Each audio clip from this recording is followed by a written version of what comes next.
Mula sa pagiging observer ngayong taon, aktibong makikilahok ang Japan Ground Self-Defense Force sa salaknib exercise sa susunod na taon. Ayon kay Philippine Army spokesperson Colonel Louie Di Maala, ito ang kauna-unahang pagkakataon na lalahok ang Japan sa annual joint military exercises na tradisyonal na nilalahukan ng mga sundalong Pilipino at Amerikano. Itinakda ring magiging epektibo sa September 11 ang Reciprocal Access Agreement sa pagitan ng Pilipinas at Japan. From being observers in the 2025 iteration of Exercise Salaknib, the Japan Ground Self-Defense Force and the Australian Army will actively take part in the 2026 iteration of Salaknib.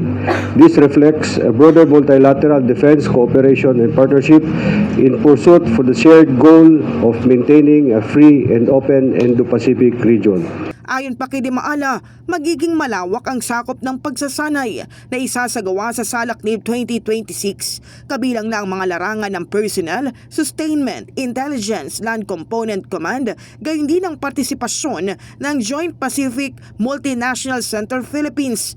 Inaasahang lalo nitong palalakasin ang interoperability ng dalawang militar at pagtitiyak ng kahandaan sa pagtugon sa mga bagong hamon sa seguridad. Bagamat wala pang final numbers kung ilang tropa mula sa Japan ang darating, sinabi ng Army na kabilang din ang Australia sa mga bansang aktibong makikilahok sa Salaknib 2026. In the heart of changing lives, ako si Brigada Kath Austria ng 105.1 Brigada News sa FM Manila, the Music and News Authority.